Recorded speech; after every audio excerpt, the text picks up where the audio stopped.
ओम वंदे शंभुमापतिं सुरगुरुं वंदे जगत्कारणं वंदे पन्नगभूषणं मृगधरं वंदे पशूनां पतिं वंदे सूर्यशशाङ्कवह्नि नयनं वंदे मुकुन्दप्रियं वंदे भक्तजनाश्रयं च वरदं वंदे शिवं शंकरम। नमस्कार, स्वागत है आपका आज के हमारे इस आचार्यवाणी कार्यक्रम में। आचार्यवाणी में हम आपके साथ उपस्थित हैं मिथुन राशि वालों के राशिफल को लेकर। मिथुन राशि वालों के लिए 6 तारीख मंगलवार का अवसर, 9वीं तिथि विद्यमान है और ग्रह नक्षत्रों के दृष्टिकोण से, ग्रह आपकी राशि के दृष्टिकोण से जहां परिवर्तन का योग बना रहे हैं वो आपके लिए दिखा रहे हैं कि आपको अपने समय को पहचानना चाहिए। कई बार हम सामर्थ्य बहुत कुछ रखते हैं लेकिन सही दिशा में सामर्थ्य को लगा नहीं पाते हैं उस चीज़ को। उसके लिए एकाग्रता की ज़रूरत होती है और लोग हमारे ध्यान को भ्रमित करने का प्रयास करते हैं। ये दिन ऐसा है, ये समय ऐसा है इस वक्त कि आप अपनी चीज़ों को केंद्रीकरण करने का प्रयास करें, विचारों को केंद्रीकरण करने का प्रयास करें, अपने काम पे थोड़ा फोकस करने का प्रयास करें, साहस को एक जगह पे लगाने का प्रयास करें, पुरुषार्थ परिश्रम को एक जगह पे लगाने का प्रयास करेंगे तो आपकी स्वार्थ सिद्धि हो सकती है। इस दिन बड़ा सुंदर तिथि बन रही है, भगवती का प्रादुर्भाव प्राकट्य दिवस है, भगवती जानकी का प्राकट्य उत्सव है, सीता नवमी, जानकी नवमी जिसे कहा जाता है। मंगलवार के दिन पड़ रहा है ये। और सुंदरकांड के अंदर वर्णन मिलता है कि जब भगवती के शोक में दिन थे, अशोक वाटिका में भगवती बैठी थी, मन में शोक था, तो ऐसे में हनुमान जी ने जाकर राम कथा सुनाई और उनके मन के सब शोक को दूर किया। आशीर्वाद क्या मिला? अजर अमर सुत। एक तो भगवान जो हनुमान जी हैं भगवती के सुत हो गए उस दिन से, और उस दिन से क्या हो गया? अजर अमर भी हो गए। तो इस दिन जो ये प्रयोग करते हैं उनके लिए सुंदर वर्णन मिलता है शास्त्र में। तो हमने विवेकानंद योगाश्रम में इस दिन सुंदरकांड का पाठ रखा है, हनुमान जी का यज्ञ रखा है, भगवती का यज्ञ रखा है, सवामणि का भोग रखा है। आप स्वयं आकर उस यज्ञ में भाग ले सकते हैं, अपने स्थान को आरक्षित कराएं, उसके लिए सुंदर व्यवस्था है और भगवती की कृपा अवश्य होगी, आपके जीवन में कल्याण का योग बनेगा। 7 तारीख बुधवार का अवसर, 10वीं तिथि विद्यमान है। ग्रहों का परिवर्तन का योग तो हमेशा चलता रहता है। इस दिन आपकी राशि के स्वामी बुद्ध महाराज परिवर्तन करते हुए आपका योग बना रहे हैं, शनि के, राहु के और विभिन्न शुक्र इत्यादि ग्रहों के। और साथ साथ सबसे नीच राशि में, जो उनकी नीच राशि है, जब से कमज़ोर स्थिति से बाहर निकल कर आ रहे हैं, उच्च के सूर्य के साथ विराजमान लाभ वाले भाव में होने जा रहे हैं। तो ये बड़ा सुंदर योग बनेगा आपके लिए। ऐसे में जब तक यहाँ बुध रहे आप कोशिश करें दूध का दान करते रहे, संत महात्माओं का आशीर्वाद देते रहे। देखिए आपके बहुत सारे अनुकूलता प्रदान करते रहेंगे, परिवार में भी सुख शांति देने के योग बना देंगे। जिनके संतान के कष्ट होने के योग बन रहे हैं उनको ये उपाय कर लेना चाहिए, उनके लिए बड़ा समृद्धिदायक उपाय बनेगा ये वाला। 8 तारीख बृहस्पतिवार का अवसर, एकादशी तिथि है और इस दिन ग्रह नक्षत्रों के दृष्टिकोण से समझें जो योगायोग आपके लिए बन रहे हैं वो ऐसे बन रहे हैं, वो विशेष तौर पर कई मामलों में विजय देने के योग बन रहे हैं। क्या योग हो गया है? गजकेसरी योग बन गया है। चंद्रमा जो है विशेष तौर पर आपकी राशि के दृष्टिकोण से चतुर्थ भाव में विराजमान होकर केतु के साथ बृहस्पति से दृष्ट हो गया है और यह आपके लिए अनुकूलता प्रदान करेगा। 2-3 दिन आपके लिए विकास के योग अच्छे बनते दिखाई दे रहे हैं, गति अच्छी रहेगी। ऐसे में भगवान विष्णु का स्तवन करना चाहिए। एकादशी बहुत खास है, मोहिनी एकादशी है। मोहिनी एकादशी अद्भुत कथा वर्णित है कि भगवान अपने भक्त के लिए कोई भी नियम बदल देते हैं। एक पुराना भजन है कि प्रेम के पाले पढ़कर श्री हरि नियम बदल देते हैं।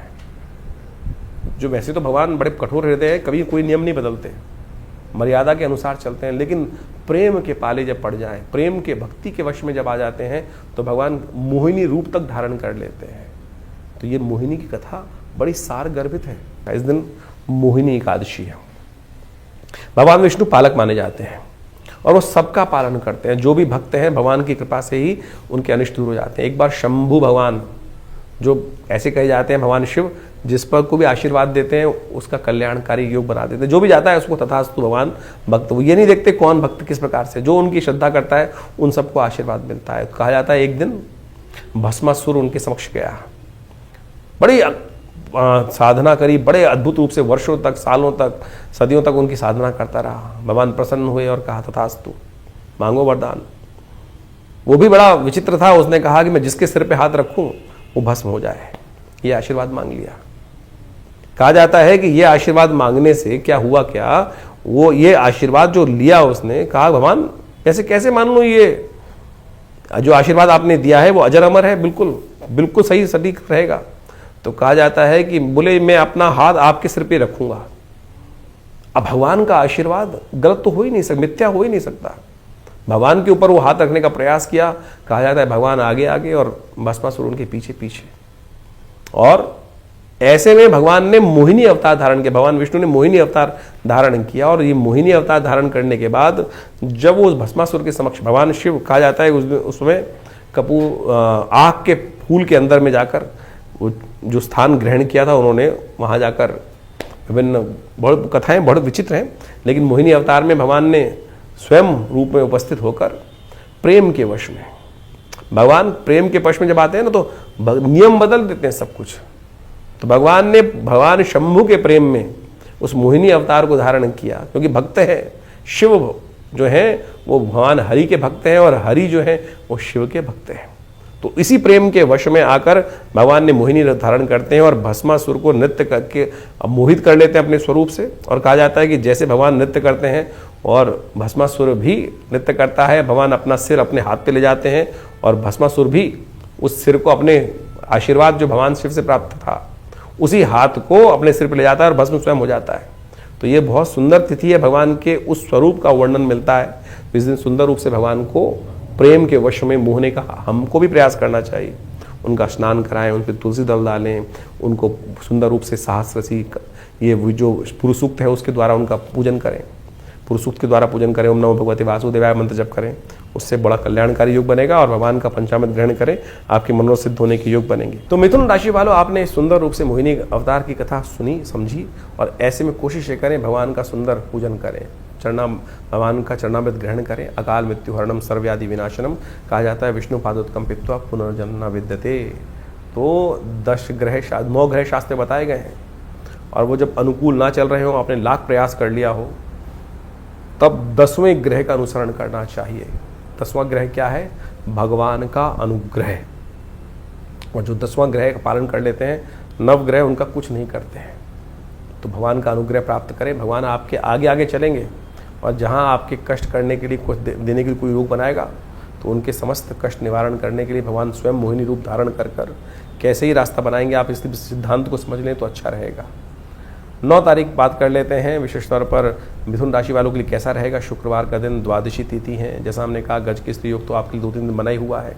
ये चीज़ें आपके लाभ देने के योग हैं, लेकिन थोड़ा खर्चा भी हो सकता है, तो बैलेंस करते हुए चलें, खर्चों को कंट्रोल करें, चीज़ें लाभ की तरफ जाती दिखाई देंगी आपकी राशि के दृष्टिकोण से। इस दिन शुक्र प्रदोष है, हो सके तो सांसारिक आकांक्षाओं को पूर्ण करने के लिए सुख वाले भाव में ही चंद्रमा बैठे हुए हैं केतु के साथ, लेकिन शनि उन पर दृष्टि डाल रहे हैं। तो ऐसे में शाम के समय शुक्र प्रदोष के दिन क्या करना चाहिए? जब सूर्यास्त हो जाए तब नर्मदेश्वर भगवान शिवलिंग, जो शिवलिंग का स्वरूप है, उनका दही के द्वारा अभिषेक करना चाहिए, इत्र के द्वारा अभिषेक करना चाहिए। इससे सांसारिक मनोकामनाओं की सिद्धि का योग बनता है। 10 तारीख शनिवार का अवसर, त्रयोदशी तिथि है। ग्रह नक्षत्र के दृष्टिकोण से, आपकी राशि के दृष्टिकोण से समय अनुकूल दिखाई दे रहा है। मेहनत करें तो उसके लिए लाभ के रास्ते अवश्य खुलते दिखाई देंगे। इस दिन यदि शत्रु पक्ष परेशान कर रहा हो, क्योंकि सफलता में शनि महाराज इस वक्त बैठे हुए हैं, सफलता देने नहीं दे रहे हैं, और ये वर्ष पूरे 2 साल तक ऐसा योग चलना है, तो ऐसे में भगवती छिन्नमस्तिका का ध्यान करना चाहिए। समस्त कष्टों को निवारण करने के लिए, जैसे भगवती बगलामुखी का स्वरूप है, इस वैशाख मास के त्रयोदशी के दिन छिन्नमस्तिका भगवती की जयंती मानी जाती है। और ये तंत्र के दृष्टिकोण से ऐसा अद्भुत प्रयोग है कि जब सब प्रयोग निष्फल हो जाएं, तब इनका सानिध्य लेने से बड़ी से बड़ी विपदा दूर होने का योग बन जाता है। तो ये मई के आरंभ काल के ग्रहों की गणना आपने समझी, तो ये समझ लीजिए मई का जो समय बहुत विशेष योग लेकर आ रहा है। मई का ये योग विशेष तौर पर देखिए, कई ग्रहों का परिवर्तन की स्थिति, जैसे हमने आपको कहा, ये परिवर्तन की स्थिति बहुत विशेष है। वैशाख का महीना चल रहा है, और वैशाख के महीने के अंतिम समय में शुक्ल पक्ष का जब दौर चले तो उस समय में कई प्रकार के शुभ योग बने। और एक समझ लेना चाहिए आपको कि आमतौर पर आजकल ज्योतिष के अंदर विशेष तौर पर यह बात हो गई है कि हम ग्रहों का निवारण किस प्रकार से करें, और हम जो उपाय बताते हैं ना, वो वैदिक पुराणिक मत से बताने का प्रयास करते हैं। बहुत सारे लोग तथाकथित तौर पर टोटकों में फंस जाते हैं, लेकिन भारतीय संस्कृति में भारत को समझने के लिए वेद, उपनिषद, ये सब जो पुराण इत्यादि मत हैं, जो कथाओं के माध्यम से हमारे साथ जुड़े हुए हैं, एक तो हमारा इतिहास भी है और साथ साथ हमारे कष्टों के निवारण करने का वास्तविक सिद्धांत भी है। पंचांग के अंदर कई लोग अध्यात्म को बिल्कुल ही भूलने का प्रयास कर रहे हैं, और कई लोग इस प्रकार से समझते ही नहीं है कि बहुत ज्योतिष भाई वेद का अंग है। ज्योतिष को अध्यात्म से हटकर देखा ही नहीं जा सकता है। अध्यात्म से हटके समझने का प्रयास करेंगे तो ग्रह गणना को विशेष तौर पर ना तो उसकी वास्तविकता आप समझ सकते हैं, वो तो मैथमेटिक्स कैलकुलेशन के रूप में आप उसको केवल गणनाओं के तौर पर समझ सकते हैं, लेकिन निवारण, कष्ट का निवारण जो है वो इतिहास में दर्ज है। पुराण, उपनिषद, वेद, ये सारा का सारा भारतीय संस्कृति का ऐसा एक सार गर्भित ग्रंथ है कि जिससे हमको जीवन जीने की कला भी समझ में आती है। और ये वैशाख का महीना चल रहा है जिसे भगवान ने अपना नाम दिया है। कार्तिक से भी बढ़िया कोई मास हो सकता है जिसमें सुंदर योग बनते हैं, चाहे वो विशेष तौर पर आप समझे, जिसमें आज हमने आपको समय कालांतर में बताने का प्रयास किया। अक्षय तृतीया वैशाख के महीने में आती है और साथ साथ विभिन्न प्रकार की जयंती आती है, बगलामुखी जयंती आती है। जीवन में कष्ट चल रहा हो, कैसे निवारण करेंगे? अगर एक पुराने हमारे कवि साहब ने लिखा, क्षमा शोभती उस भुजंग को जिसके पास गरल हो। अभी भारत के ऊपर इतनी भयावह स्थिति बनी, कुछ लोगों ने भारत के सम्मान को तार तार करने का प्रयास किया। यदि हम पे शक्ति नहीं होगी जैसे, तो हम कैसे, कोई भी आके थप्पड़ मार के चला जाएगा, और यदि शक्ति होगी तो उसका प्रत्युत्तर देकर अपने सम्मान को पुनः स्थापित करने का कार्य किया सकते हैं। बगलामुखी, छिन्नमस्तका इत्यादि की जयंती इस वैशाख के महीने में आती है। ये शक्तियों का इसीलिए शास्त्र में वर्णन है कि भाई जीवन में कष्टों का निवारण करने के लिए जो आपके पास शक्तियां हैं, ब्रह्मास्त्र हैं, उनका उपयोग किया जाना चाहिए। नहीं तो कोई भी आपके जीवन में कष्ट यदि आ रहा है तो ऐसा तो नहीं। हमारे ऋषि मुनियों की अद्भुत खोज है, बगलामुखी जी के ऐसे अकाट्य प्रयोग हैं कि जब, वैसे तो उनका प्रयोग निषेध है शास्त्र के अंदर, लेकिन जिस प्रकार से वो शब्द जो मंत्र इत्यादि हैं, ओम ह्रीं बगलामुखी सर्वदुष्टानम वाचम मुखम पदम स्तंभे जिह्वाम कीले बुद्धिम विनाशे ह्रीं ओम, जिस प्रकार से उनका उपयोग है अद्भुत है, अद्भुत। यानी यदि शास्त्र में जैसा हमने कहा कि उनका उपयोग ये साधारण तौर पर निषेध माना गया है, लेकिन जब सर से पानी ऊपर चला जाए और आपने कोई अपराध नहीं किया है, सामने वाला आपको खत्म करने के कगार पे है, तब इन ब्रह्मास्त्रों का प्रयोग शास्त्र में वर्णित किया गया है। और आदिकाल में लोगों ने, हजारों लाखों लोगों ने इसका उपयोग करके अपने कष्टों को दूर करने का रास्ता बनाया है। इसी प्रकार से छिन्नमस्तिका देवी की जयंती इसमें आए, नरसिंह भगवान की जयंती इसमें आ रही है, और तो और अनेक प्रकार के सुंदर योग इस वैशाख के महीने में बनाए हैं। और सुंदरतम प्रभाव ऐसा बताया गया है कि केवल जल का दान ही समस्त कष्टों से निवारण का योग बना देता है। वो सब हमने आपके समक्ष रखने का प्रयास किया। ज्योतिष को कई लोगों ने केवल नग बेचने का धंधा और कुछ ना कुछ और बदतमीजी, और बहुत सारे आज की तारीख में लोग, पता नहीं ज्योतिष को कहीं कोई रिलेशन नहीं है। एक तो महानुभाव हम अभी समझ में आ रहा है, लोग हमसे आगे पूछते हैं कि बहुत सारे ज्योतिषी कहते हैं कि सुरा पान करना भी ग्रहों को शक्ति देता है। अरे मूर्खता की पराकाष्ठा है। किस प्रकार से शास्त्र में कहां, किस प्रकार से, कौन से जगह वर्णित है जिनको शब्दों का, संस्कृत का एक आ ई उ का ज्ञान तक नहीं है, शब्द पता ही नहीं है कि जो किस प्रकार से उपस्थित करने की बात कर रहे हैं।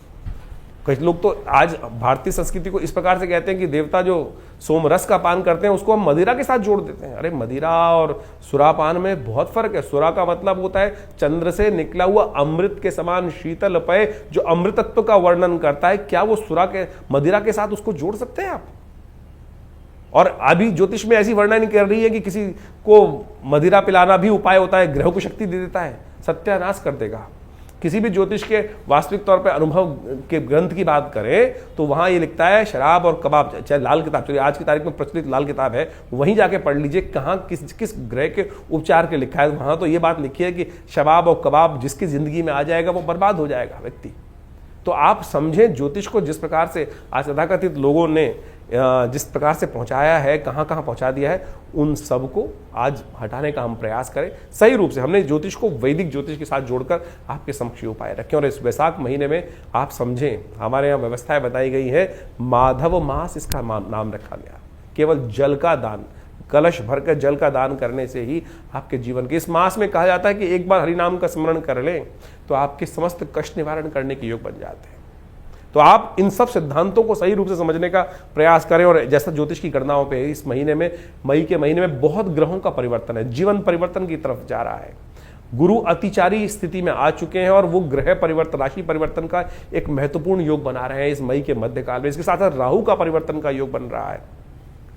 ये सारे परिवर्तन आपके लिए बहुत महत्वपूर्ण रहने वाले हैं, एकदम स्थिति परिवर्तन की तरफ जाने वाली है। ऐसे में थोड़ा सावधान रहकर देखिए, ग्रह गणना के अनुसार से ये भी समझ लें, क्योंकि इस समय में जो ग्रहों का योगायोग बन रहा है, आप समझें कि जो ग्रहों का योग बना कि जो रविवार के 5 योग बन गए, और कई बार यदि दृष्टि देखें जिन जिन क्षेत्रों में 5 मंगलवार का योग की एक तिथि बढ़ रही है, कहीं ना कहीं तिथि बढ़कर जो है वैशाख पूर्णिमा से आगे निकल जाएगी तो मंगलवार का योग भी आ जाएगा, तो 5 मंगल का योग बन जाएगा।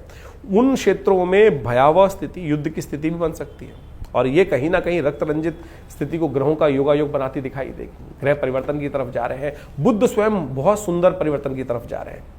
बुध का ये परिवर्तन बहुत विशेष होने वाला है। बुध जिस प्रकार से काफी लंबे समय तक क्षीणस्थ अवस्था में थे, नीच की राशि में चल रहे थे, और वो परिवर्तन कर कर सूर्य के साथ बुध आदित्य योग बनाकर चले गए हैं। ये सब का सब आपकी राशि में बहुत महत्वपूर्ण योग परिवर्तन की तरफ ले जाता दिखाई दे रहा है। लेकिन यहाँ एक बात और समझने की आवश्यकता है, हम ज्योतिष का यहाँ विषय जो उपस्थित रखते हैं वो गोचर के साथ रखते हैं। गोचर का यानी, गोचर का मतलब समझ लें कि present situation of the planets. गोचर में जो आज आकाशीय मंडल में ग्रहों की स्थिति है वो क्या, कौन सी राशि पे किस प्रकार का परिवर्तन बना रही है। लेकिन आपका जन्म एक विशेष समय पर हुआ है, उससे आपकी जन्मपत्री बनी, उससे आपके नक्षत्र की कैलकुलेशन से दशाएं निकाली गई, दशाएं, अंतर दशाएं, ग्रहों की इंटरनल स्थिति, उन सबको कोरिलेट करने की आवश्यकता है। अगर विंशोत्तरी दशा, अंतर दशा, प्रत्यंतर दशा के अनुसार से आपका समय अच्छा चल रहा है और गोचर में भी वही ग्रहों का योगायोग बन जाए तो वारे न्यारे हैं। और बाई चांस यदि विंशोत्तरी में अच्छा नहीं चल रहा है, गोचर में अच्छा चल रहा है, या गोचर में अच्छा नहीं चल रहा है, विंशोत्तरी में अच्छा चल रहा है, तो उसका इंप्रेशन अलग हो जाएगा। तो इसलिए जन्मपत्री इत्यादि को बहुत अच्छे से गोचर के दृष्टिकोण से तो समझ में आती है चीज़ें।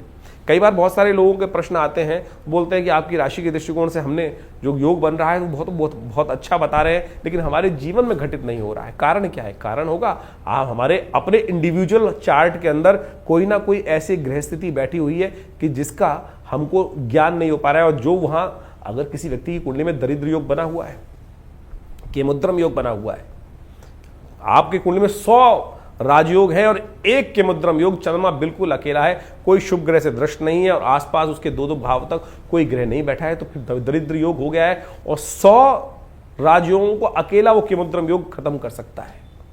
अगर किसी कुंडली में है तो गोचर में लाख दर्जे अच्छे ग्रह हो जाए, कुछ होगा ही नहीं, तो उसका निवारण करना पड़ेगा। ग्रहों का स्थिति को समझते हुए कैसे उस ग्रहों को, अशुभ ग्रहों के योगा योग को जो आपकी जन्मपत्री में चल रहे हैं परिवर्तन के योग बनाने हैं। अब आपकी गोचर में जो अच्छे ग्रह हैं, लेकिन आपकी विंशोत्तरी अंतरदशाओं में जो ग्रह की स्थिति बनी हुई है वो कहीं ना कहीं मारने के योग बना रही है, कहीं ना नुकसान करने के योग बना रही है, तो कैसे परिवर्तन का योग बनेगा?